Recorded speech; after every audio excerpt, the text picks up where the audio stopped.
welcome to the Top Order podcast. It's a full house on the pod this evening as Ashes fever grips both Australia and England. We're going to talk almost exactly the same stuff that you've heard on every other Ashes preview. We'll talk squads and teams, matchups, bowlers going down like flies, and our panel series predictions at the end. All coming up on this Ashes fever cricket podcast. Stay tuned. Wait. Now. Yeah, good one. Yeah, nice one. Quality. Well, boys, we're coming in for some Ashes preview stuff. Get your bingo cards ready for the preview cliches. We'll talk, of course, about England's terrible preparation. Australia playing 16 Shield games each before this series. We'll talk about hamstrings and leg strains. We'll talk about previous tours and I guess the cricketing journalists already knives out for the England boys. We've seen some pretty interesting headlines across in the Western Australian, which has been my key source of breakfast reading this last week. Quality newspaper, yeah. Last week or so. And just in terms of context, we are recording this on Sunday morning UK time, Sunday evening down in Australia and New Zealand. The South Africa-India test is rumbling along in the background as well. So that's where we're at from a timing perspective. But game coming up at the newer of the Perth stadiums, the Optus, the first test. A little bit later this week, 2:30 a.m. in the UK kickoff time. Where do we want to start in terms of? I guess we know pretty much what the squads are going to look like. We've got injuries to Mark Wood in the England setup, but apparently he's okay. We've got Josh Hazlewood, who was apparently okay, who's now not okay. We've got Pat Cummins, who won't be okay. So that's probably what we know at this stage in terms of probably the casualty ward. But do we see any sort of bolters making that first test? Any weird permutations, or is it going to go basically what we've been saying probably for the last sort of 4 or 5 weeks, which was England will go in with no spinner and a top 7 that's pretty settled, and Australia really their only pick probably to you, Michael, is whether or not Weatherall does open the batting. Labuschagne bats 3, and then you've got a choice of either Webster or Cameron Green at 6. Or can they fit them both in? Are those the only things that we're talking about? Is there anything else? So bowlers too, isn't there? Like Dockett's. I mean, Hazlewood's out, isn't he? First test. Yeah, Hazlewood is out. So we got Brendan Doggett was officially given a nickname in the Australian press Friday this week, so he'll be confirmed to play. So that's how it works. Greyhound Doggett, which is not the best nickname. It's not the worst. I'm still working on why Bo Webster is called Slug. So bear with me, listeners and viewers, on that. No update from last week. No update from last week. I have put feelers out into the cricket community, but nothing's come back to me yet. And also for a real deep cut reference, no news on Frogger Hopes and why James Hopes is called Frogger, but we'll come back to you on that one as well. Less hanging on the Frogger Hopes nicknaming. Look, I think it all hinges on whether or not Cameron Green's fit to bowl and whether or not Australia think they can get Cameron Green through this test as a bowler. I know he bowled sort of 8 overs or so in each innings 2 spells of 8, of the Shield game. Yeah. Only offside here. You guys are just making this so difficult for yourselves. By you, I'm throwing you in there with all Australians. Okay, fair enough. Let's talk about Nisa. He's not playing. He's in the squad, but he's not in the squad. No, he has been added to the squad. He's in the squad. He's now in the squad. I can't keep up. He came in for Hazlewood. I can't keep up with this. So he's added to the squad yesterday, Michael. But no nickname, so he's not in the team. So we think Doggett's going to go. Yeah, he's in the team. So then the crux of the decision is around Webster into the side, or Green can bowl at 6. I'll say this. I'll keep it nice and simple. There will be a Tasmanian whose last name starts with W in the test team. Yeah, it's either Webster or Weatherall, doesn't it? That's kind of the question. And then if it's Webster that plays, then Marnus will open and Green bats at 3. And if it's not, then they'll all shuffle around. It's sort of there's a lot of questions in that Australian top order. But I mean, do you think they know? I mean, they must know already. Like, surely, bowling wise, you can kind of work in. Okay, well, we're going to see who's fit, see what we're thinking.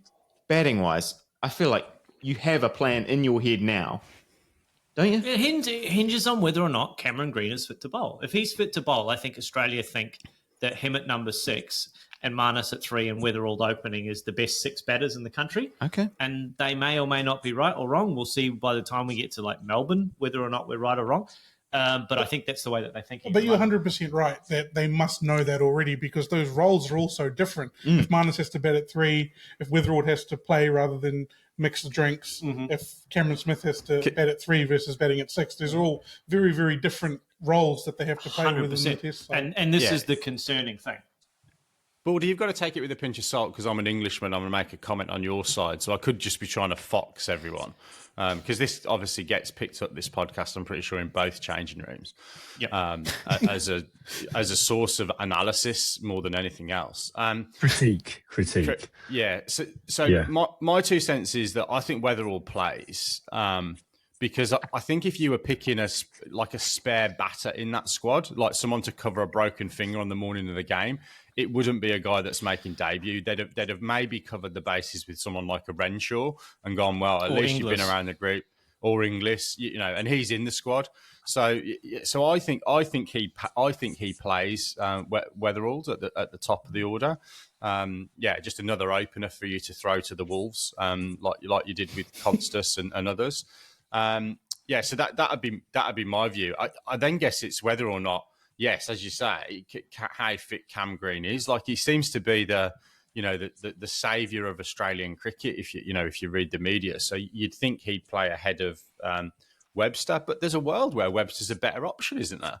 From a batting perspective, he scored some decent runs in that that sort of World Test Championship cycle for Australia. He's not going to let you down with the ball. He wears an earring, which I think is uncommon, but it's a throwback to sort of 90s Australian cricketers. So ticks a few boxes. Does tick a lot of boxes. He's very like for like in terms of where he fields in the field as well. Really good fielder, gully fielder, and quite mobile. Big wingspan, hard to get past him, which I think Australia are going to need. Australia are going to need good catching in this series, particularly in that area between sort of third slip and point, because Crawley can go into that area and, might need a catching at long on, and probably 12 or 15 rows back if Harry Brook gets going. But on a serious note, I think we are going to be presented with chances early on in the innings by Duckett and potentially also Crawley behind point. So a good catcher in that area could. Okay, can I pose this question to you another way, with a scenario-based question? So do you think that the lineup has changed since, Cam Green's position has changed since Hazlewood has been ruled out? Do you think that with Hazlewood not being there, the need for Cam Green to actually be there as a bowling option has become more prominent? I don't think it's become more prominent. I think it's also perhaps become less prominent, because they're going to bring in a guy who's touchwood fit. If you were bringing in a guy who Hazlewood coming off the calf strain or calf tear or whatever it is, calf injury, and maybe wasn't fit, but was kind of 90, 95% and was given until game time to prove his fitness, I think you don't want to mess around with any of your other bowling options. So you want your other guy to be as fit and as raring to go as possible, in which case you probably want the more reliable option in Beau Webster. But if all the other guys are fit and raring to go, including Brendan Doggett, even though he's a debutant, the guy who's at your fifth bowling option, if Cameron Green only has to bowl 8 overs, which is what he was asked to bowl in the Shield games, and he got through that okay, that tells me that I think that's the way that they're leaning, despite the fact that Webster in his last Shield game for Tasmania took a 5 for, in his last one-day game made 78, batting at 3. Like, he's got reasonable form in the last sort of, week and a half. But I think that's the way they'll go. I think they'll back Cameron Green at 6, and I think they'll have Marnus at 3. Weatherall will open. But yeah, you watch that change when we release the team announcement a day ago. I think that's big workload for Starc and Lyon then, I guess, in terms of potential bowling load. Do you think does that place the relative inexperience of the bowling line, or does it place a big emphasis on Jamie, I'll make one really quick point and let Baldy jump in. I think it means that Lyon definitely plays. I think there was a world where Lyon didn't play, and like England, Australia considered going in with all their seamers. But I think that would have needed, Starc, Cummins, Hazlewood, all to be in that side, or certainly Hazlewood, Starc, and Boland to be the seamers. I think now that means Lyon has to play because you've got likely, Greyhound, Duckett. Is that real? Okay. Yep, 100%. Okay. So you got Duckett coming in, and therefore I think you're going to need that insurance policy of a guy that's got 500 test wickets plus 600 test wickets. I can't remember. He's got a lot of test wickets. 5, 6, I was 2, I think. I was probably being quite presumptuous in the fact that I just given the uncertainty that Lyon would play. I'll just make a quick observation before Baldy. I would like to see nicknames on the back of shirts, by the way, now. I think that could be an innovation, just to increase the connection between players and fans, I think. And fans, I hear you. I think we'll come in T20 first, Jamie, and then it'll expand out. It's already in T20, even in the IPL. Some of them have got their nicknames, haven't they, I think? Well, I mean, Australia did it for a while. Early in the T20 era, Gilchrist wore Churchy on the back. There were a few other different nicknames and stuff. Just on the bowling workloads, I think it's Boland that's going to maintain the highest workload early on in this series. I think Brendan Doggett will bowl big, long spells. Even though he's a debutant, I think that's a good way to ease him into his workload by saying, okay, you are going to bowl 7 overs. Doesn't matter what happens here.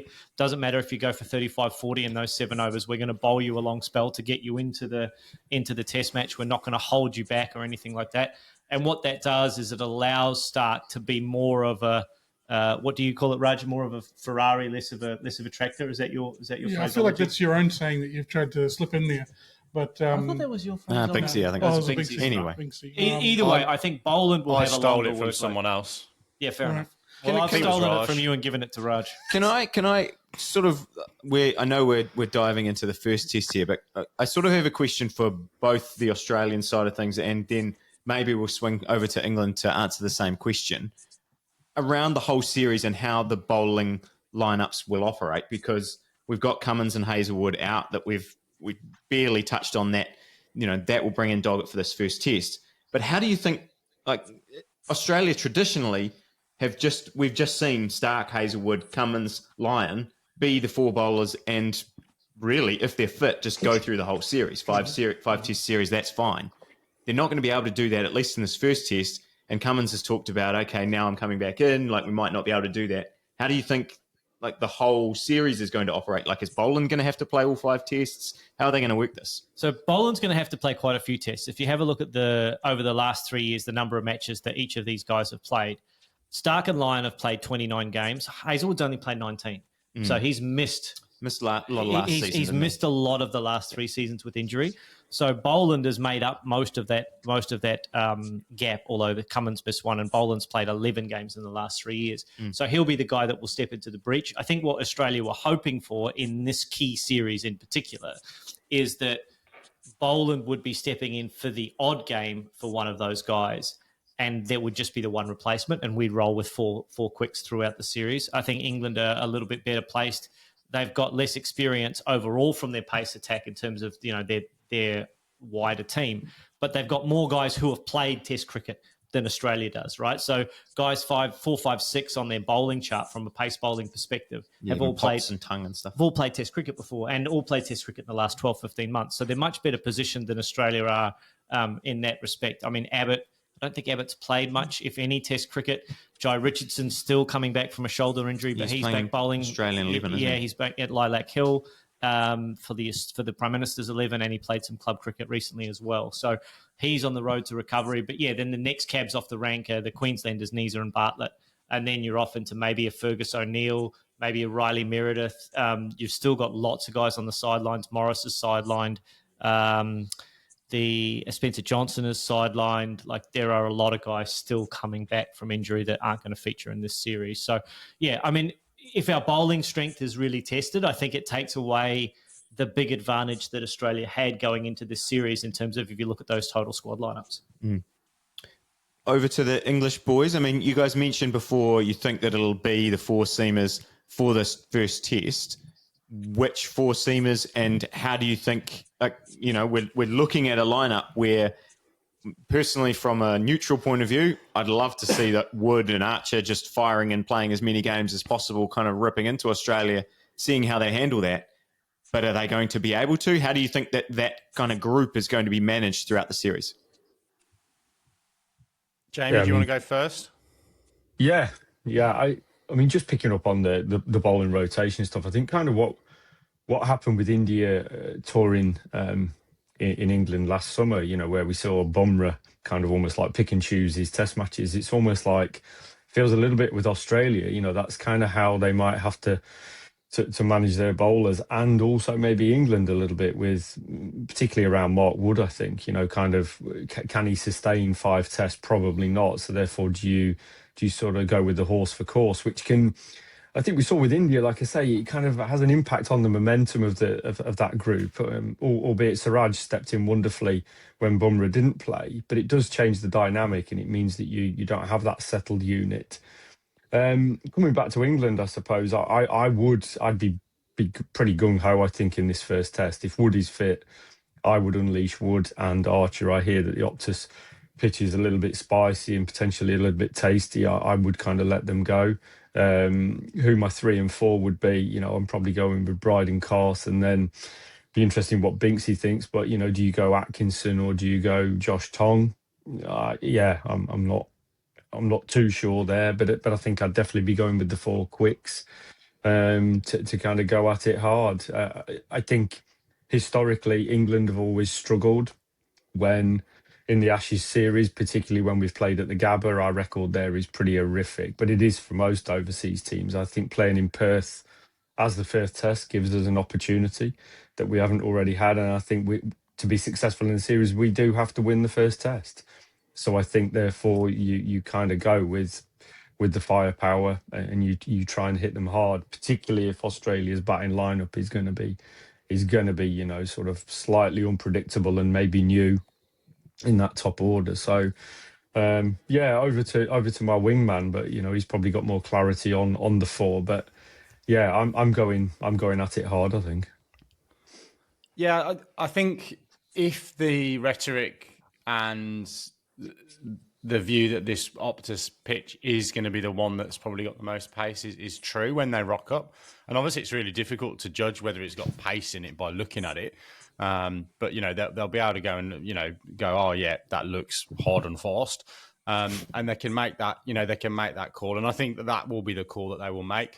And I don't think from the warm-up game there's any real surprises.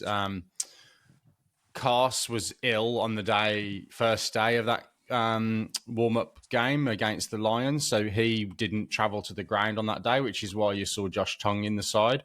So I think that that was their 11 pretty much that they picked, with the exception that Cars will come in for Tong, so it'll be Cars and Atkinson supporting Archer and Wood if they're fit. And then I genuinely think it depends on what happens in terms of pitches.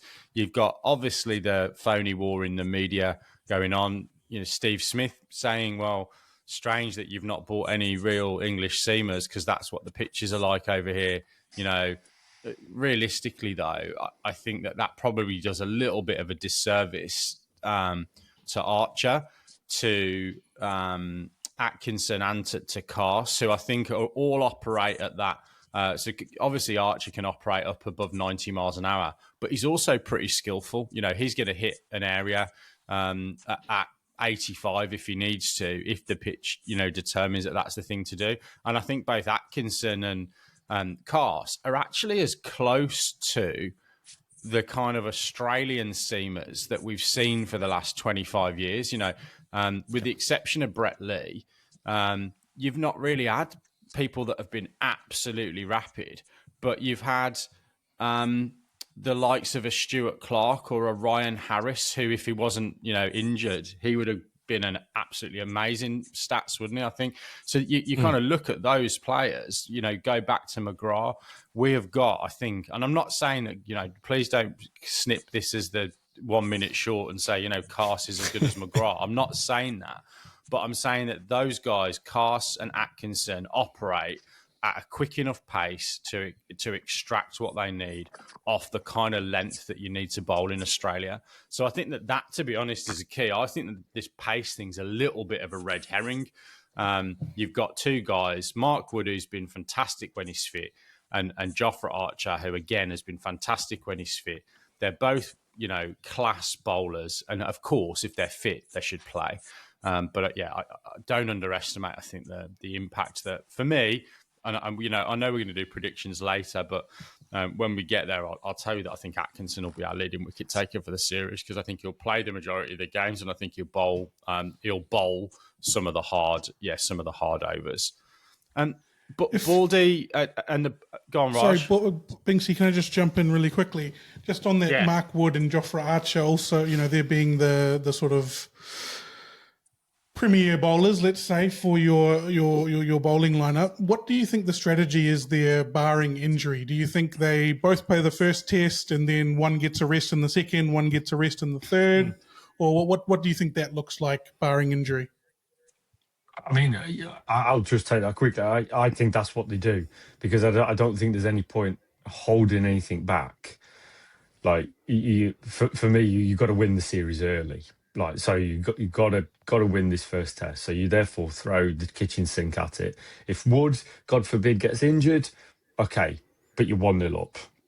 Okay, it's always like an element of cannon fodder here, I think, in terms of how they use that. Similar with Archer, if you pick up an injury, so be it. But there's no point probably holding them back, because you could be 2-0 down, or you could be, even worse if you're resting players for eventual situations. So I think get in there early, try and get the result done, to then enable you that flexibility of actually, Wood is 85% fit. Okay, we can afford to pull him aside and bring somebody else in, because I think that's kind of the best way.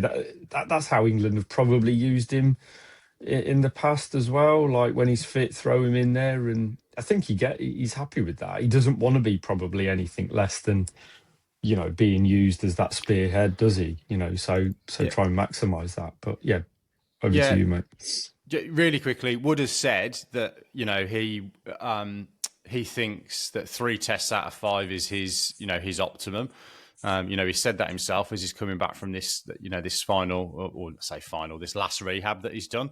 But I think that the thing for me is England have been pretty clear. We're going to pick an attack that we think will take 20 wickets on the day. Brisbane is a day-night game, so do you need 2 absolute guns? Maybe not. You with that pink kookaburra in Brisbane, you might actually not think that pace is the way to take 20 wickets, but it depends what they think when they rock up at Brisbane. If they think that that's the way to go, and the guys are fit, I think they've got to take that opportunity if they can get themselves up in the series. Either if it's 1-0 in Perth, or if it's from an English perspective, it'd be great if there's a possibility of it being 2-0 after Brisbane. You do what you think is going to win the Test match. I'll come back to the rack and opinion. Lots and lots said about the preparation. So I'm really keen to get a genuinely unbiased, because this is what Baldy's promised us, view. He's not going to try and reverse Moz. And just for all listeners, I am still going to continue to reverse Moz at every single opportunity. So that's all right, mate. You play your game. My colours to the mast. But if we kind of look at a lot of the chat, particularly in the English media, I don't know whether it's been the same across the Tasman, has been about England's lacklustre preparation. But if we kind of look at it, Usman Khawaja's got runs in the Shield, Labuschagne and Smith have got runs in the Shield. Cameron Green has gone okay in the Shield. You've really only got Travis Head, who's struggling a little bit. Bo Webster, who's not really done a massive amount. Alex Carey, who's not done a massive amount. But most of that lineup from a batting perspective have got some runs on the board, and the bowlers have also bowled, largely bowled overs in the Shield. Nathan Lyon, Scott Boland, Brendan Duckett, and Nisa all going pretty well. What do we think about those 2 sets of preparations, and how important is that going into this first Test match? My personal opinion is that it's just not realistic these days to have any more than this. Like, I know that there's been all this press in the English media about saying, Ashes series, they've got to be over there playing tour games and all that kind of stuff. Then we just need fewer games on the calendar, and we don't have that. So every single test series that every side goes to these days, they go there from white ball cricket, they go there from T20 cricket, they go there from franchise. That's just what they do. And these players, I think, are adjusted to that. They go there and they know, okay, now I'm playing a test game. And I mean, for the English batters, that's how they bat now. Yes, they are more restrained. Like, they've just come over here to play white ball stuff. We saw Harry Brook and those kind of guys just go ballistic from ball one in the ODIs, and it seemed reckless in that. But they're not. They might be a little more restrained than that, but they're still going to go hard at the ball. They're still going to be treating every ball as, okay, if I can hit this for a boundary, I'm going to try and hit it for a boundary. I don't really think that there's any point in saying the preparation is, they've under-prepared for this series, because it's just not a realistic thing these days. And if you want to keep going on about it, I think you're just wasting airspace, to be quite honest with you.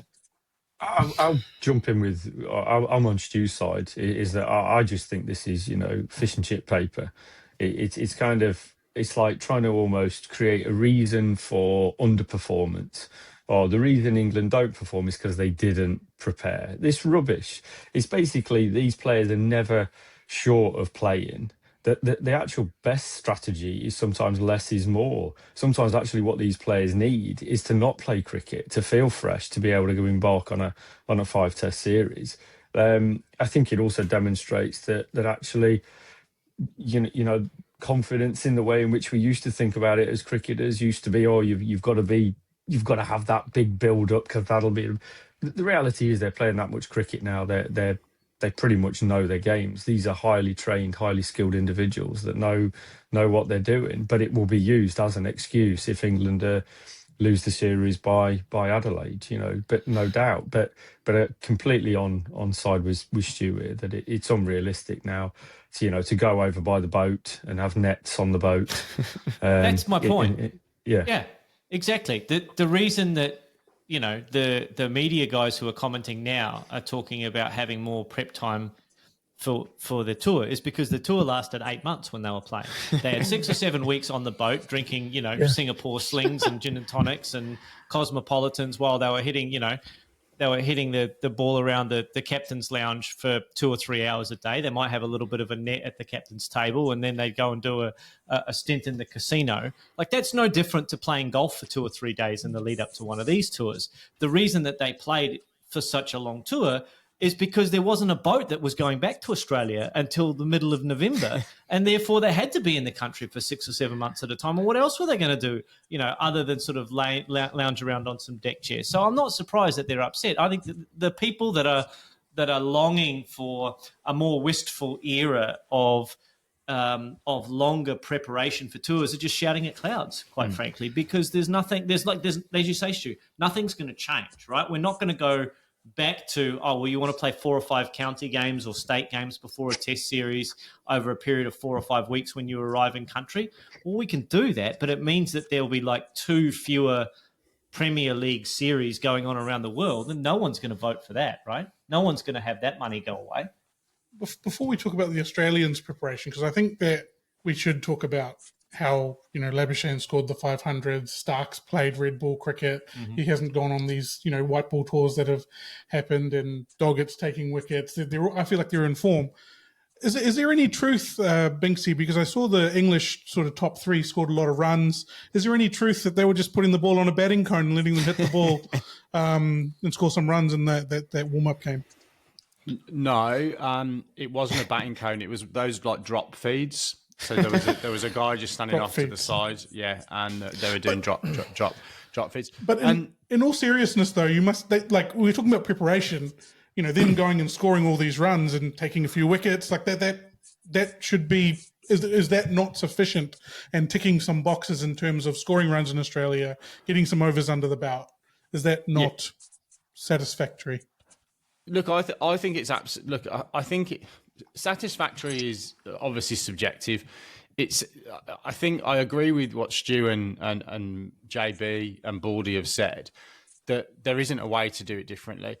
I'll take a slightly different view in agreeing with that comment as well, though. There's also for me what would the point have been of being over here, 3-4 weeks ahead? Because if we'd have come across 3 or 4 weeks ahead, the Australians that weren't playing the white ball stuff were playing in the Sheffield Shield. So the game that we'd have got offered as a warm-up game would have been, the Rat and Glockenspiel's pub side's third ground against the guys that weren't playing in the Shield on a stodgy green SEMA, that had been watered the day before the game. And this is not a criticism, but Cricket Australia weren't going to go, well, why don't we let you play? I'll tell you what, let's stick... we prepared 2 pitches for the game at the Optus. Why don't we'll let you use the one we're not going to use. It's pretty similar to the one that you're going to use in the test match. We'll stick that in the Optus. And we'll get Duckett and we'll get Nisa. We'll get the seamers that we think we might need to bring into play against you to give you a really good preparation. It's absolute horseshit. It hasn't happened for years. If we take out the Stuart Broad Void series in 2021, but look at the last time England came over, we played 3 warm-up games against Western Australia and I think 2 against Cricket Australia 11s. And I've looked at the scorecards. The Cricket Australia, I honestly think they've picked some, they must have run a competition on the Cricket Australia website for some of them, because I've never heard of these players, and I've gone back and looked at their records, and I'm not gonna disparage them because they might have been up and coming at that point. But when you look through the team that was put out as the warm-up game for England in that Cricket Australia series in 2017, that before the 2017 Ashes, there was a bunch of guys, many of whom have not gone on to play more than 4 or 5 first-class games in their career. So we wouldn't have got quality practice anyway. So what we've done, I think, is done the best that we can do with the schedule that we've got. And I'm pretty sure that the England teams will be, you'll be happy about it. The thing that really pisses me off, though, is the British press are actually doing the same as the Australian media. So England are 1 for 185 with both Duckett and Crawley having scored 80-odd. Pope was on about 80-odd not out. And the Breakfast News report was Brook and Root fail in calamitous warm-up game. I'm like, that's British media. Why are you not saying top 3 score runs in first and only hit out? Like you say, it's the shouting at clouds thing. It's absolute horseshit. The prep is what the prep is. And those England boys will be ready to go come the first test at the Optus. And arguably, those 3 are probably the ones that needed to hit out the most. Root, we know what we're going to get from Joe Root. Harry Brooks just had a white ball series. Jamie Smith just had a white ball series. The 3 at the top of the order were the 3 that really needed to either make runs to cement their place in the team or get used to the conditions, because the 2 openers are probably going to face the sternest examination of anyone, because we know that the Kookaburra is a new ball type of ball. We know that Australia is a new ball type of surface. So I think that as far as preparation is concerned, England have controlled the only things that they can control. What opposition are we going to get? And they've gone, well, what do we need to get out of this event? They've got exactly what they needed to get out of it, in my view. I think the preparation is as good as it can possibly have been.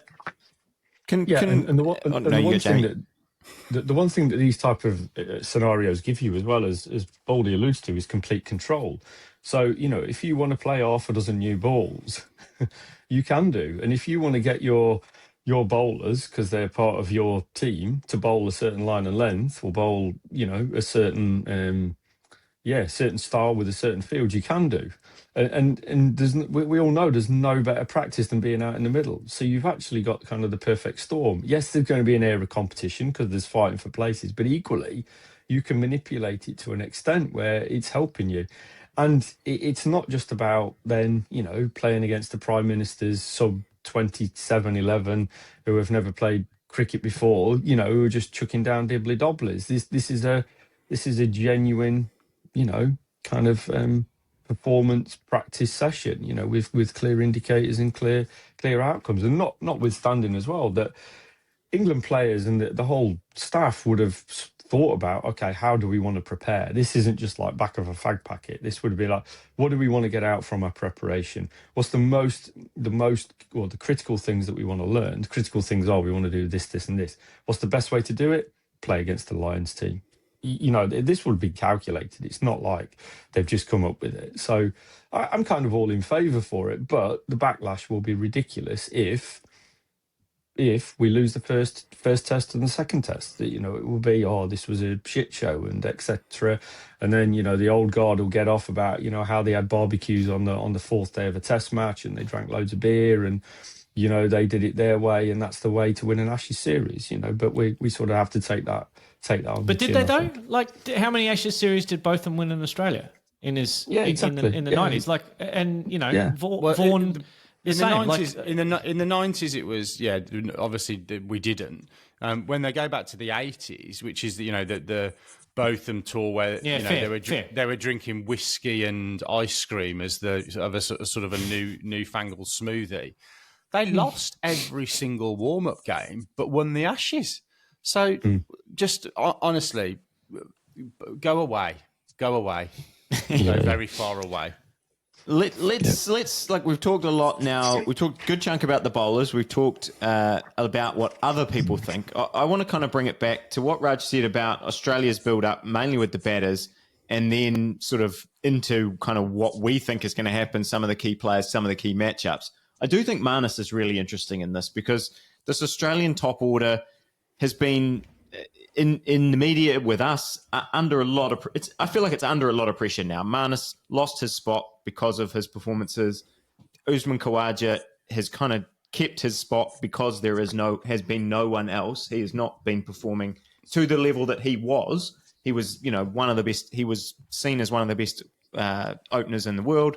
If you go back and look at his stats over the past 12 months, I think you would have the case for him would be much stronger if the other guys around him hadn't been failing themselves. We've now got Cameron Green, who we don't know where he's going to bat. We've seen Constas in and out, Weatherald, but now we have Marnus coming back in a lot of form. Like, how do we think that's going to go, Raj? I don't know. That's a good question. We're gonna find out. But I think from a mental strength point of view, what he had to do to change his perception has actually been incredible. I thought sort of a month ago, no chance. Constas is in. Great, Marnus has scored 100, but then he's gone on to score 4 more and made himself pretty much. He had to be selected. You know what I mean? Yep. The opposite of undroppable. He forced his way in. He's forced his way in. Yeah. That's it. He's forced his way in, and it's not, is he in the side? It's where is he going to bat? Because he's definitely going to be there. So, look, I think that part of his preparation has been very, very good. I think that not only Marnus, all the other batsmen and all the other bowlers have had a very good lead-in to Shield cricket. What do you make of the Shield performances, and how do you think that actually will translate into this? I think for some it will. I think for a guy like Steve Smith, 2 bats, getting 100 for New South Wales is enough for him. Like that is as much preparation as he needs to go in feeling confident. And he's got the body of cricket behind him over a long, long period of time where he feels like that's enough for him. Where I struggle so much is it's not the recent form stuff of the guys that are going into the team that counts. It's what have they done over the last 3 years for Australia that has me concerned. You have a look at the top 6 or 7 for Australia. None of them average over 46 in the last 3 years. And 4 guys for England, including Ben Duckett, who averages 46 and change, average either 46 or better or in the high 50s over the last 3 years. So I think the fragility of Australia over a long period of time, Stuart, you alluded to it, hasn't gone away overnight or with 2 or 3 Shield games. The concerns that were there 6 or 7 months ago around Travis Head's consistency, around what are we going to get from Cameron Green? Are we going to get consistency in terms of performance?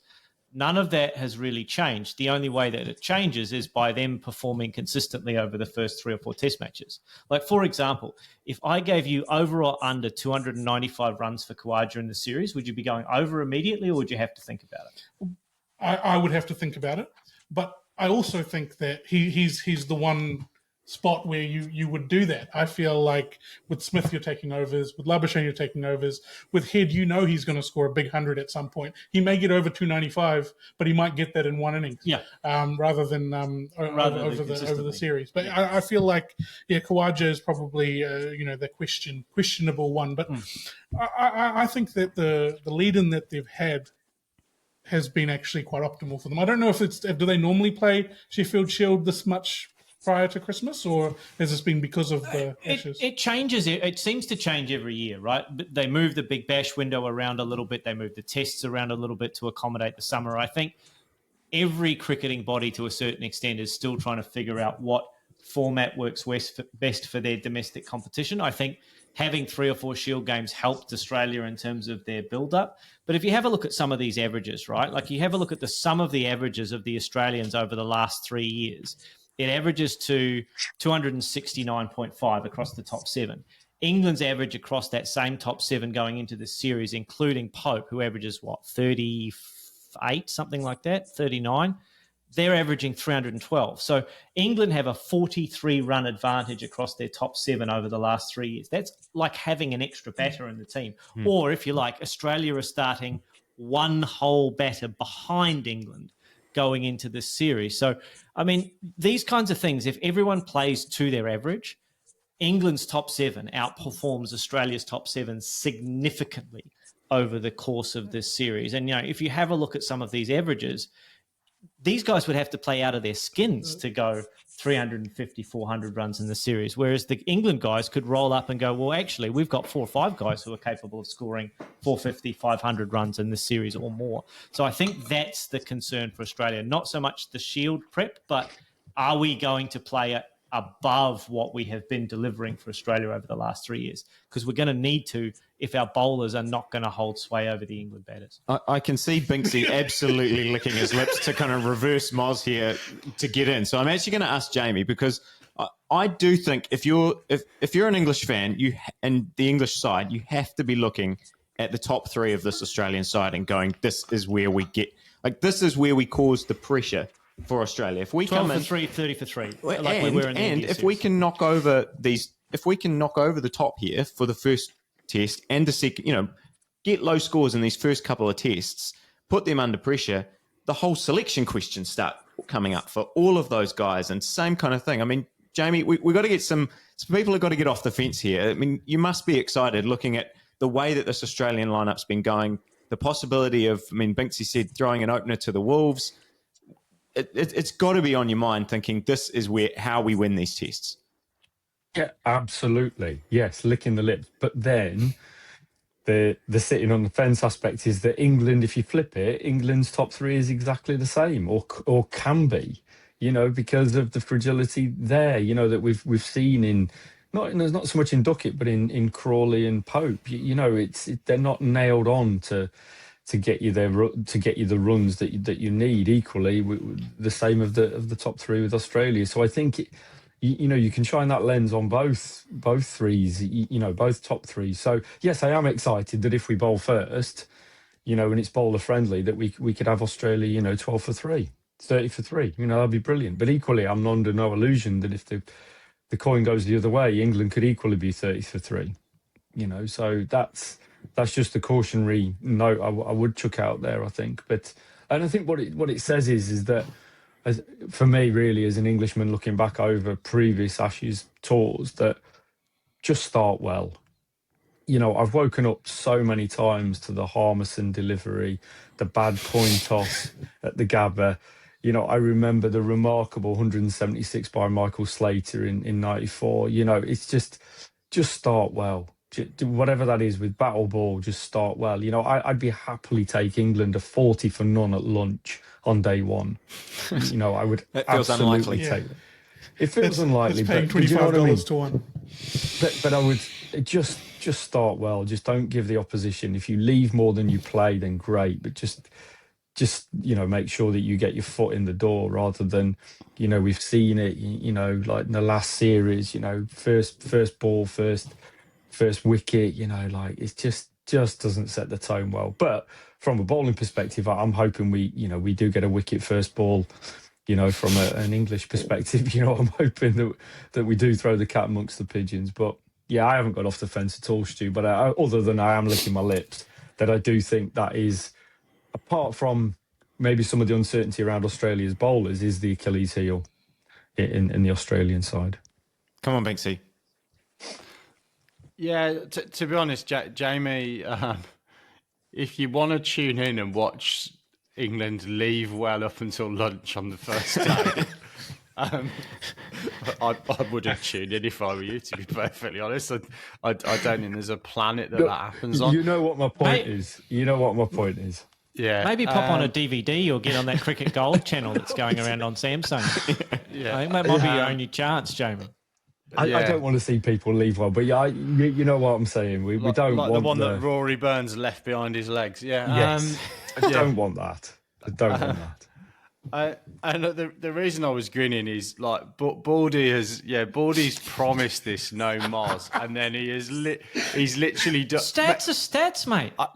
They're the stats. And that is the beautiful thing, because you know that no one can refute the fact that the carefully curated version of those stats that you've bought will actually add up. But that, mate, honestly, I thought that was a beautiful way of mozzing with, the backup of these, these statistics behind you. I'll give you the other side of the view. I'll give you the other side of the view with the bowlers. England's bowling, their top 6 bowlers that are going to go into this series, 251 wickets in the last 3 years, 179 average.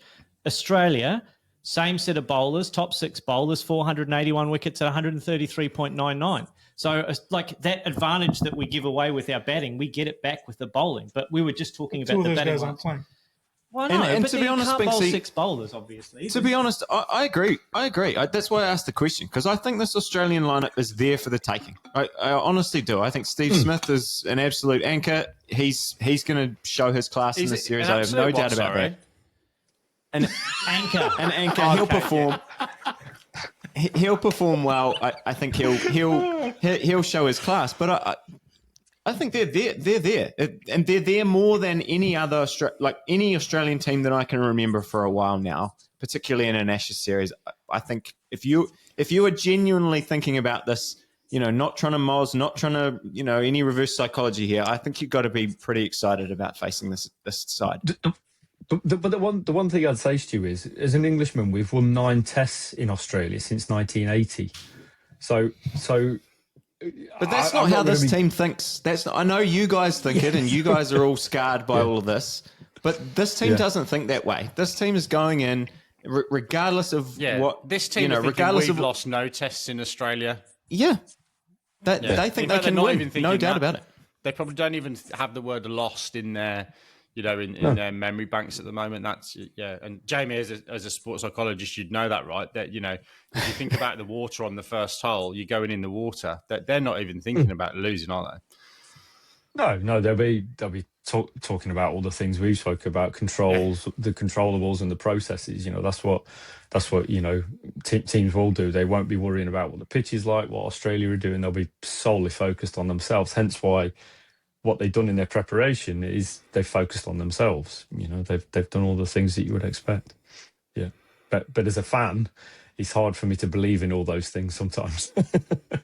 And you don't practice what you preach, do you? So No. Right. Let's talk a little bit about players. Who are we looking forward to seeing? Any particular matchups that we're super excited about, or we think are going to be pivotal throughout the course of the series?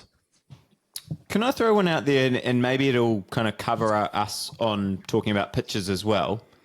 What part do we think spin is going to play in this series, if any? You guys have all kind of said we think, at least for England's case, they're not even going to play a frontline spinner in this first test. Nathan Lyon was didn't play a huge role in the India series, the way that those tests went. Not necessarily because he bowled terribly, just that those tests, a lot of those innings were over quickly, and the seamers kind of dominated. Do we think that the pitches and the way that the game is sort of played now he's going to be a factor in this series, Baldy? What do you reckon? A question to me directly, so I'll answer it. Nathan Lyon is going to be huge for Australia in that he is going to have to play a role that means he stays on the park. And what I mean by that is I think England, particularly Harry Brook, are thinking, if I can take Nathan Lyon down, Australia are in a world of hurt from a like bowling workloads perspective, right? I think we have to look after Cummins, we have to look after Hazlewood a little bit, we have to look after Starc too by corollary, and make sure that they're not over bowled in this series so that they can be effective when the conditions suit them. So I think the England players, and in particular the right-handers, where the ball's coming back into them, will be thinking, if I can get on top of Nathan Lyon, then Australia are going to have to go to plan B and C and D. And we've seen what Harry Brook can do to teams when they have to go to plans B and C and D. So I think he's going to be vital for Australia in that it might not show up in the wickets column, it might not show up in the average column, but what it will show up is if he can bowl a lot of overs for Australia, it keeps all of their other bowlers fresher.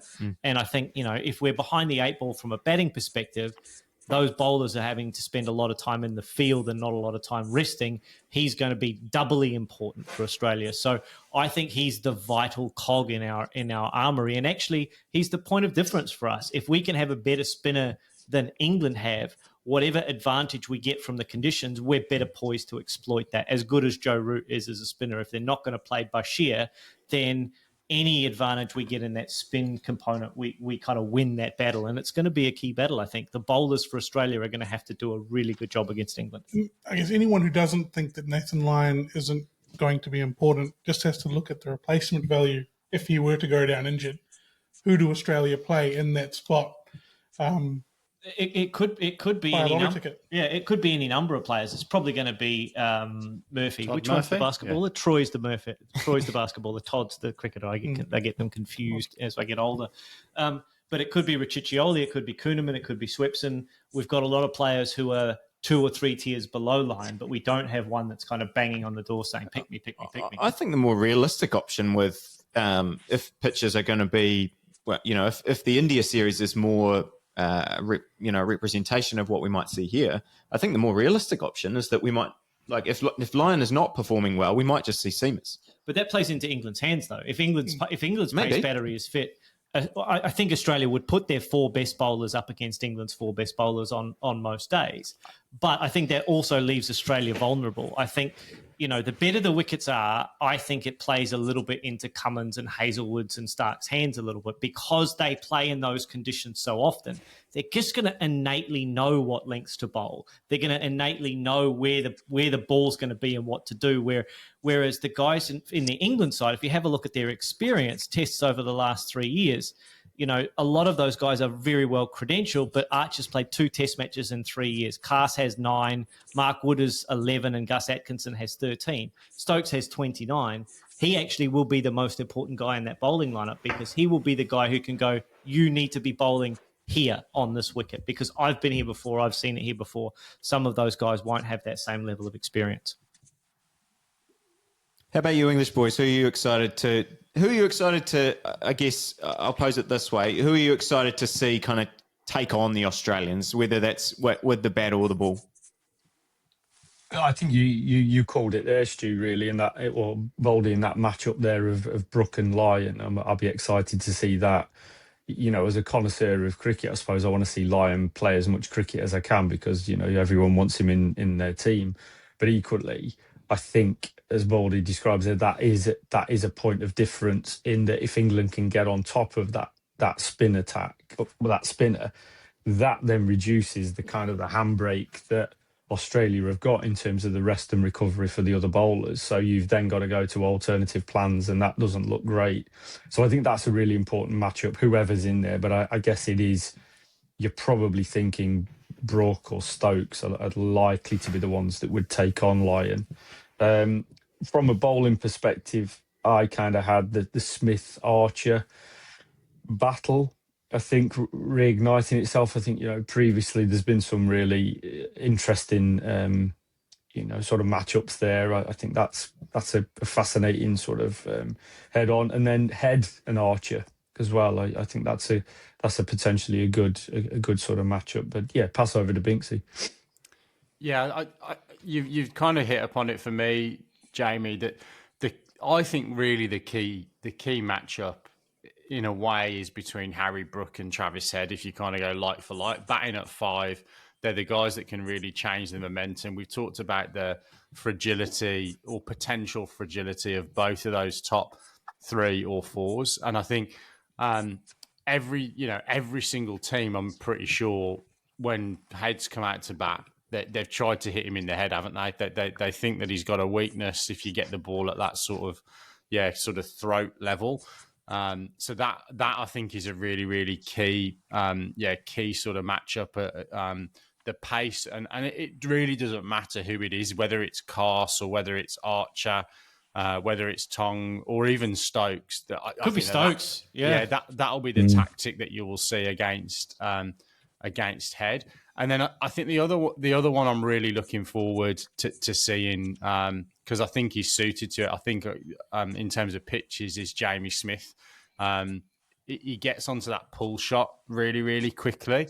And I kind of look back to 2002-3 Ashes where Michael Vaughan scored 700 runs, and he had a deliberate ploy, which was, I'm not going to let McGrath just bowl at the top of my off stump, but I'm going to play that pull shot when that length's down. I think Smith's got, the hands to do that. And then I think the final one for me is there's been a lot of chat around Joe Root and his legacy, and I think the thing with him is I don't think it's really going to define how he goes down as an England, and he is an England great. There's no doubt about that, right? I don't think that's going to change that for the majority of English cricket fans. But I've got a sneaky feeling that he really wants to, just kind of get that little tick and get that monkey off his back of not having scored 100 down there. And I don't think it matters if he scores 100 and we lose the series. But I think if he can sort of score 100 or 2, and we're competitive, I think that is something that will be really driving him inwardly. And I just, again, I love him. I think he's brilliant. I think he's great as an ambassador for the game. Saw a little clip on the socials of him standing outside Lilac Hill the other day, signing every single autograph, doing every single selfie. And he does that wherever he goes. So I just really want to see him have a good series for England, and hopefully fuel that hunger for him to go and take down Sachin's runs record as well. I don't think he needs to score 100 to be considered a great. I think it's just a number. Like for me, if he get, what would we say if he gets 99? Mate, I agree with you, but someone's got to shut Darren Lehmann up, haven't they? Yeah. The answer to that question is he'd have an asterisk next to his name for having not scored 100 in Australia. Kind of like the asterisk in the 2019 World Cup. It's best not talked about. Key matchups for you, Raj? Key matchups for me. I actually, the Hazlewood injury has completely changed my outlook on this series. Him and Cummins not being there, I just feel like the success of a Bazball type tactic is just much more likely versus a Duckett or a Nisa or a Green or a Webster, whoever fills the gap of those two not being there. So Mitchell Starc is absolutely massive, definitely in the first game, the first session, the first over of this series. I don't know, Baldy, if you remember the start of the last Ashes series in Aussie, what happened there, but it's definitely a crucial time without those two other figures in the bowling lineup. Jamie's talked about England being none for 40. It's actually, if England were to get to 1 for 150 in the first session, which is 100% within the realms of possibility, they've gone a long way to sort of not only winning the series. I know it's only one game, but stamping their authority on the series in that first session. If Australia let them get out to that kind of side, it's a long fight back. I agree. I had originally in my thinking the Duckett against Hazlewood and Boland going into that first test when I thought Hazlewood was going to be fit, because I think the bounce is going to be the interesting thing for Ben Duckett, right? He loves the short ball. He loves the cut shot. He loves width. But I think the challenge for him is going to be the bounce of those Australian pitches, and can the Australian bowlers extract enough bounce to hit the shoulder of the bat more often than not? Because if they're not hitting the shoulder of the bat and they're straight up and down, we saw what happened in the first ball of the last Test series that we played against England, and Zach Crawley punched it for 4 through the offside. I think that the matchup that I'm looking forward to the most, though, is the nous of the captains and who's going to blink first, because we saw Australia not blink but set deep point at the very beginning of the first day of the first Ashes Test. And I wonder if Steve Smith is going to do the same thing, or if he's going to dare England to take them on. So I just think who's going to win that tactical battle, or even that strategic battle across a 5-test series from a captaincy perspective is going to be super interesting to me, to see Stokes and Smith / Cummins go at each other from a tactical perspective. Baldy, I was going to ask a variation on that question around captaincy, and that is, I'm going to make a proposition actually. It's better that Smith's captain in that first test than Cummins tactically for Australia in terms of setting the tone. Yeah, I think he's more like he's a better captain. Yeah, I think he's more likely to get the tactics right. I think he's probably not as good a community team environment building guy potentially as Cummins is. They seem to love the way that he gets around the group and makes them feel about themselves. But I think from a tactical You're not going to rebuff that? He's saying that Cummins is not the best captain and he is your captain. I don't disagree. I think from a because we're just talking about tactics. We're talking about cricket, brain, nous, tactics on the field. I'm not talking about who runs the best leadership off-site. I'm talking about who makes the difference on the pitch. Makes the best decisions on the field. I don't disagree. I think Smith has got the best brain of the. Now that Warner's gone, I think he's got the best brain of the Australian team.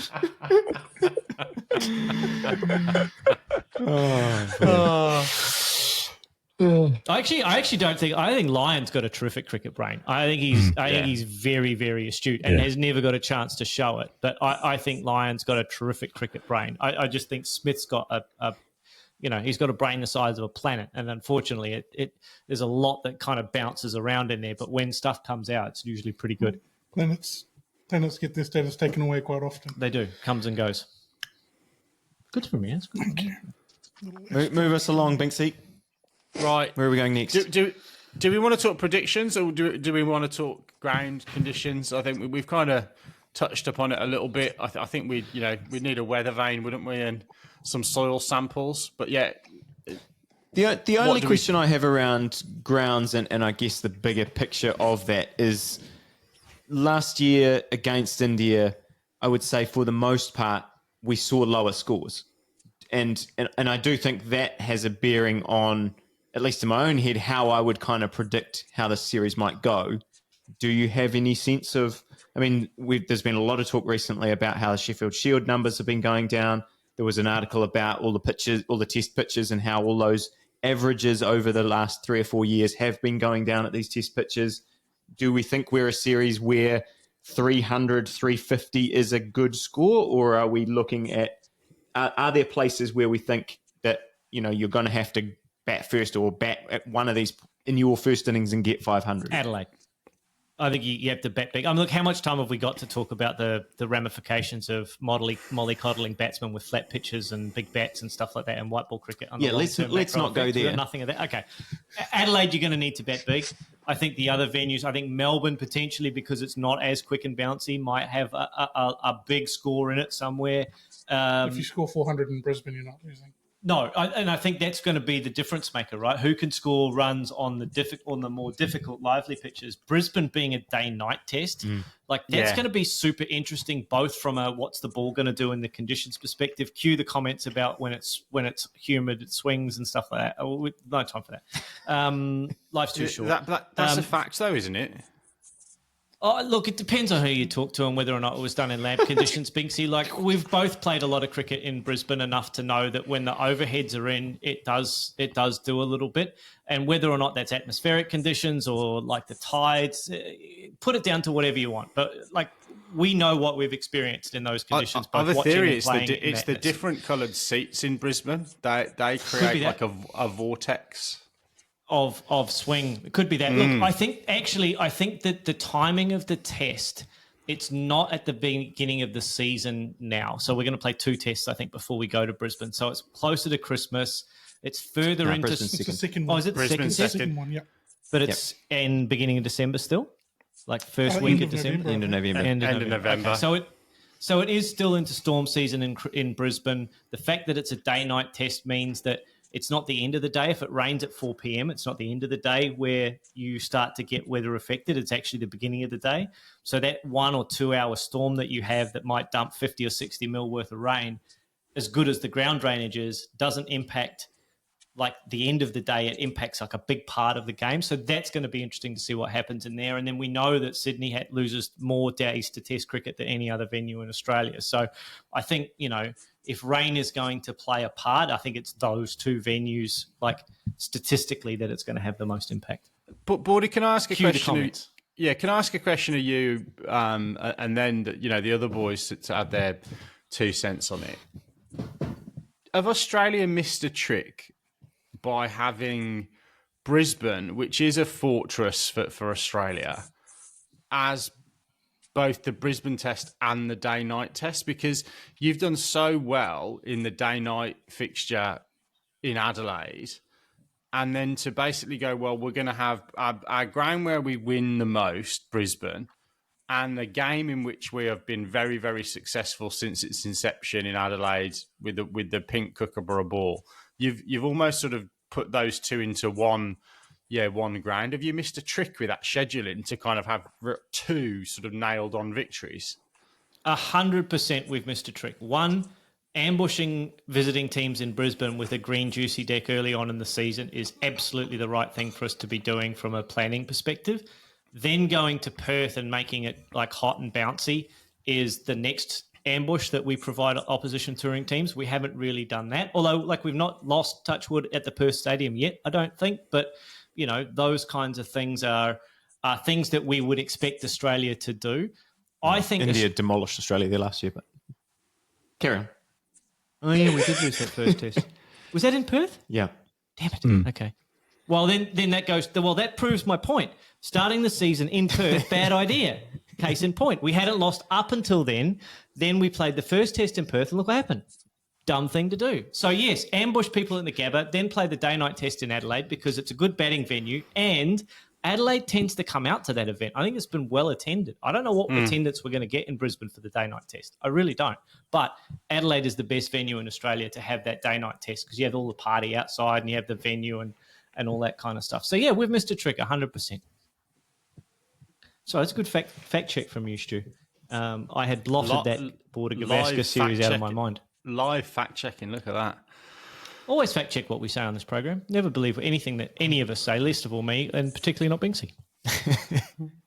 I've seen Baldy's prediction for this series, so let's get to it so we can rip them apart. Oh, for fuck's sake. Okay, before we get to predictions, any other business? Going once?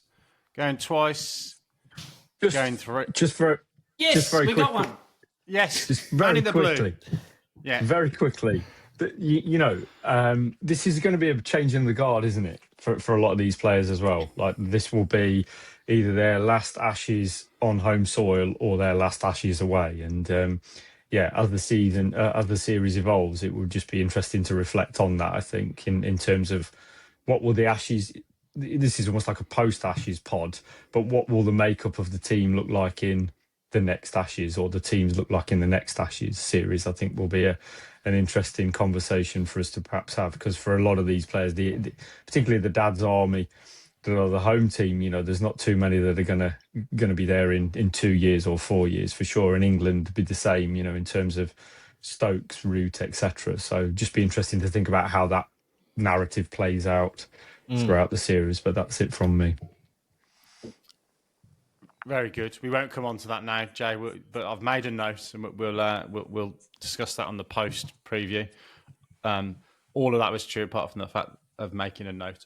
Right, let's move on to predictions. So, Raj, where do you want to come to Baldy? Do you want him to open up, or do you want him to come later in the piece? No, I want him to start off. He's got some reasonings for it, but I just think that, he needs to really nail his colours to the mast. Good. I'm glad you asked, Raj. I have fact-based reasons for my opinions, which is a first, actually, even for this pod or in life. Look, I'm predicting a 2-2 series with a moral victory to England. I think England win on the good batting tracks. I actually think they win in Perth and they win in Adelaide on the two good batting tracks that we have. I think Australia will win. Do you remember the first innings in Perth last year? First and second innings? All out 150, all out 104? Yes, I hear what you're saying, Stu. I think they're the two best batting tracks. I think Australia will win in Melbourne. I think Australia will win in Brisbane.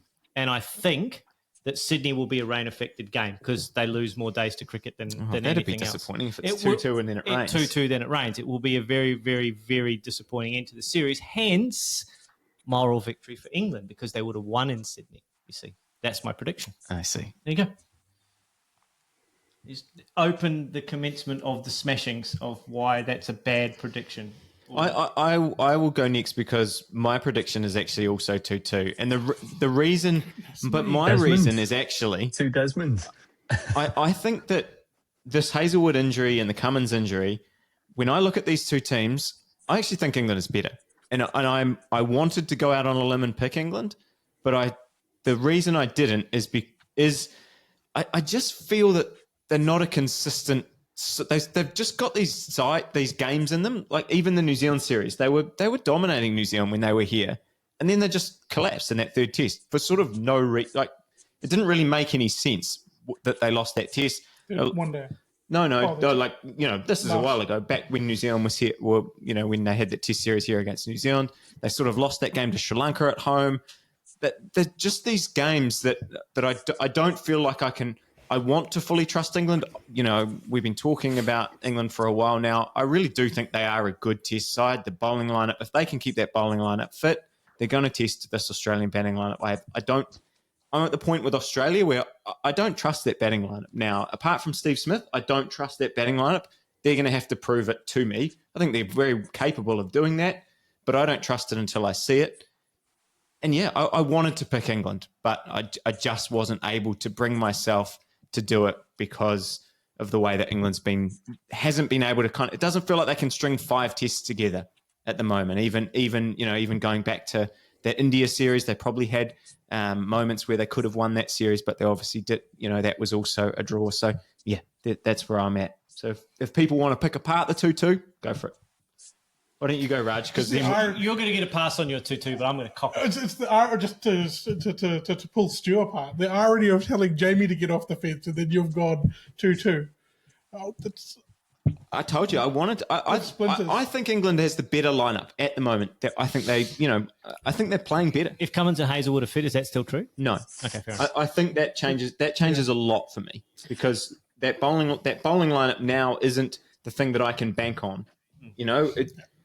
I prior to the Hazlewood injury, I was coming in here very, very bullish, 5-0, 4-0 Australia.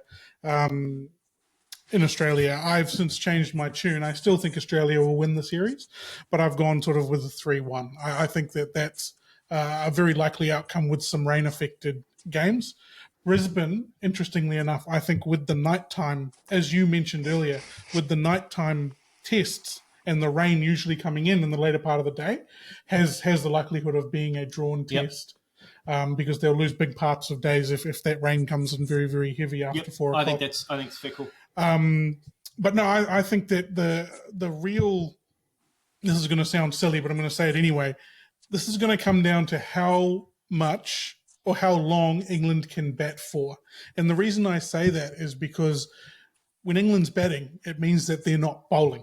And I think that their bowlers, or the bowlers that they want to put on the field, the Archers, the Woods especially, they need time to rest and recuperate. They can't be bowling every day of the series. I look back to when New Zealand went to Australia in 2019, and we thought that was going to be great. New Zealand bowled every day of that series because they couldn't bat long periods of time, or almost every day of that series. I don't know. I think it was every day. But that for me comes down to key. I know it's great if England goes out and scores 350 off off 50 overs, but you still need that time to recover your bowlers and allow them to come out and do what they do with the serious pace that they're going to put out.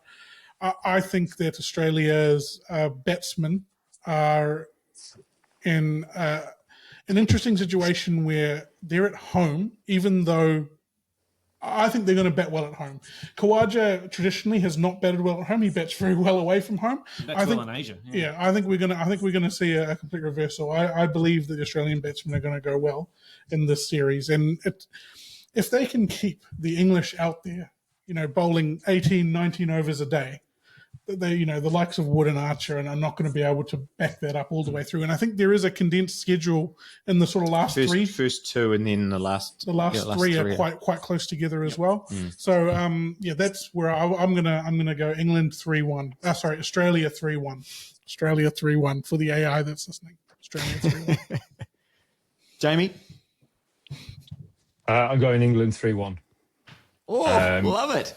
And I fully expect England to win in Perth, Adelaide, and then wrap it up in the MCG. In between, I think Australia will win at the Gabba, just because history tells us that. And I kind of had a 3-1 stroke 3-2 because I think Australia could win in Sydney, depending on conditions. And historically, Sydney SCG is good for spinners, and if Lyon is still fit and willing and able, he is absolutely the best spinner in the two teams, and therefore that could fall into his hands and mean that Australia win that. So I'm going slightly soft in the 3-1. It could be a 3-2, but I'm going for an England win. Yeah. So I've changed my mind in the last couple of days on this. Based on the fact that a couple of Australian bowlers have gone down, obviously, during the last week or so. Previously, I'd got 3-1 Australia because for all that we've talked about, I don't think you can discount the amount of wickets that attack has got, that Australian attack has got, and the quality that they've got. And I think even with Boland coming in, his record so far is phenomenal. And I think also you wait so long for your chance as an Australian bowler that, there's a chance that Duckett comes in and performs really, really well as well.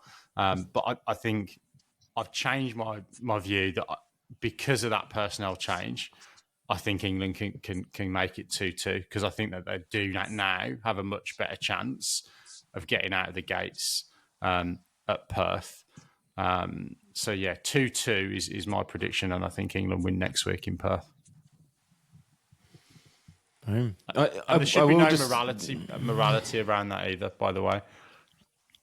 There's no moral victories. That will just be a draw. I agree. Can I just say one thing on that? I actually just want this series almost to be over in a sense. But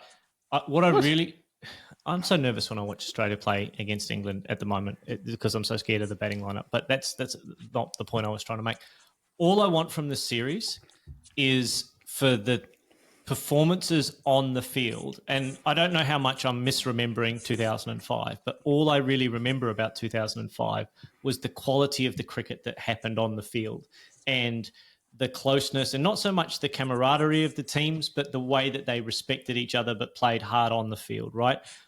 What I'm hoping to avoid in this series is the histrionics and the jingoism and the snide remarks and the media taunts and all the bollocks that gets talked about in the surrounds of the Ashes series, taking over the narrative of what I think will be a really, really closely fought, but maybe not to the level of the 2005 series in terms of overall excellence, but a really close series between these two teams. And I just hope that that's what we talk about and that's what we take out of it, rather than who said who to whom and who created the most ridiculous comment about X player or whatever in the course of the series. And that's what I'm really hoping we get out of the next 5.5, 6, 7 weeks, whatever it is, of Test cricket. 9 weeks. On that note, Raj, one last prediction for you, and it's more around all this conversation. Is this? Do you think this series actually has a good chance to live up to the hype? These guys have been talking. We've been talking about series 6 months ago and they're already talking about the Ashes. Obviously, there's all this noise in the English media and the Australian media. Do you think that this is now is it going to play out? Are we going to have 6 weeks of awesome cricket? I think so. I think that it's going to be really, really incredible cricket on the field. A bit of a seesaw battle, but I still think Australia will be dominant. But I actually think that the off-field stuff, the histrionics, as you described it, actually adds a little bit to it. I know it's probably, some of it's not nice, some of it is a bit on the nose, but it adds flavour to it. And I think that, as a neutral observer, I can't tell you how excited I am for Friday. Like, we've already organised the day off to watch that cricket. I think it's going to be incredibly entertaining. Hopefully 25 days of Test cricket. Let's hope so. There you go. Well, that does end Ashes preview. Yeah, little over 4 days to wait until the series kicks off at the Optus. So you're going to say the pod was 4 days long? Yeah, well, almost. Have we got any? Have we got any New Zealand domestic news we want to throw in? I will save that for next time. Super Smash uniforms have been updated. No, look, we will leave the pod here, but we will be back in your feed as well to wrap up other cricket going on around the world. So yeah, during the course of this recording, the India-South Africa test has just finished. So we'll chat about that and more cricket. And then we will be in your feeds. I think the plan is a heck of a lot during the Ashes, boys, isn't it? It might not be all of us on every pod, but we'll try and bring you content throughout the Ashes series, all kicking off, of course, in Perth later this week. But for now, it's good night and God bless from us all here. We'll see you soon. Good night.